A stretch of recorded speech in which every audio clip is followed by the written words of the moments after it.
Hello, this is Bill Zoller with the Wellness Warriors Ministry, and today we're going to be talking about soy and soy foods.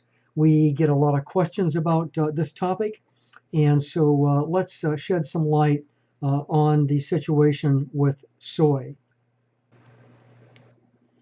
There are many benefits to consuming a moderate amount of soy foods daily or several times a week at least. Soy is very high in plant protein, one of the very highest plant foods in protein. It is also high in alpha linolenic acid, which is an omega-3 fatty acid, which has many health benefits. Edamame, which are soybeans, help fight fat on the body.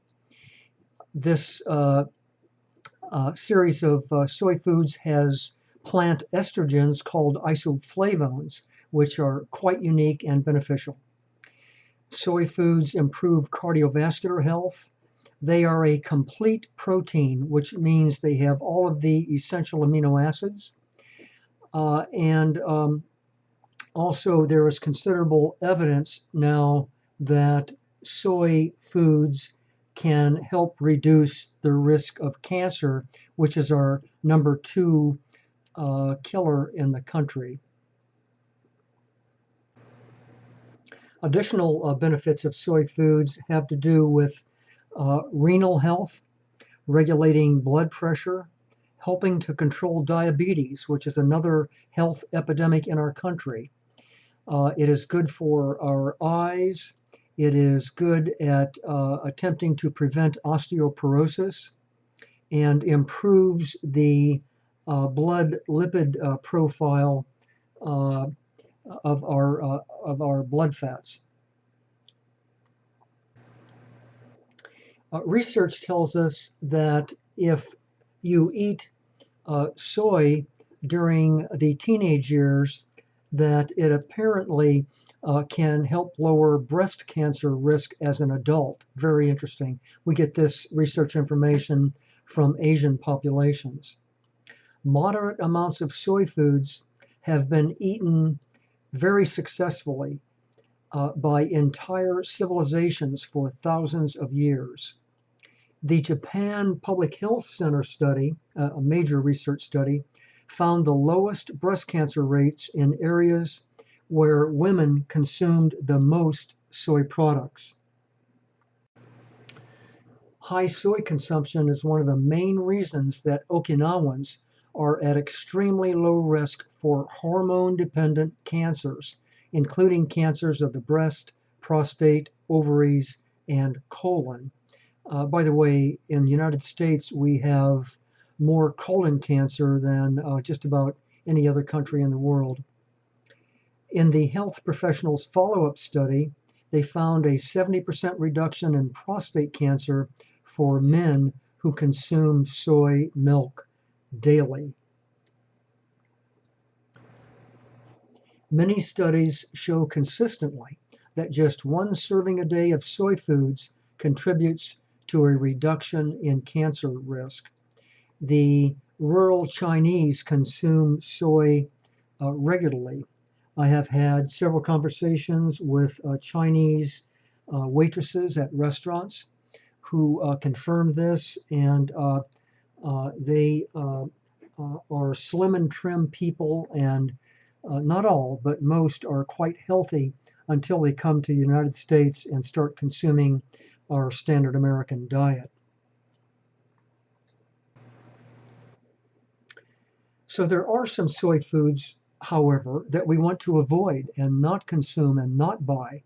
And these are all of these mock or fake foods like tofurkey and soy hot dogs and soy cheeses and so on. And these foods contain isolated soy protein that I'll comment about more in just a minute. Uh, uh, Even some soy milk, you have to be very careful, contains soy protein isolate or what's called soy concentrate, and you do not want to purchase or consume these products. We have a little photograph down here about a little container of soy protein isolate. It is found very commonly in protein powders that are marketed to bodybuilders and athletes. Be very careful with these products and don't consume them. So isolated soy protein and soy concentrates, these are highly processed soy foods. And in the process of manufacture, the temperature of these soybeans is raised extremely high. They put acid in the process, and then they put alkaline in it, and you end up with a crystalline synthetic product that really is not good for you. And one of the primary reasons is because it increases IGF-1. IGF-1, insulin growth factor 1, is a growth hormone that is highly related to many cancers.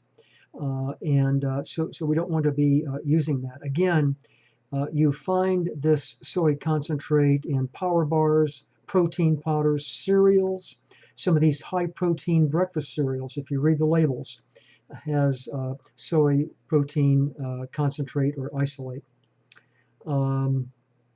Even soy milk, you have to read the label. Always read the label on your products. I won't mention the brand, but there is a brand of soy milk that contains soy protein isolate. And other soy milks, I drink one, sometimes I buy at Walmart. It is organic soy milk and does not contain this synthetic protein. Okay. The reason the food manufacturers are using so much of this highly processed soy is because it's a very low cost source of protein in food products. The best soy foods that we can eat, the most nutritious, includes edamame, which is really shelled soybeans. Tofu is wonderful. I love tofu. There's so many things you can do with it. It is a coagulated soy product. Tempeh is a slightly fermented product. Miso is also fermented, but into a paste-like substance.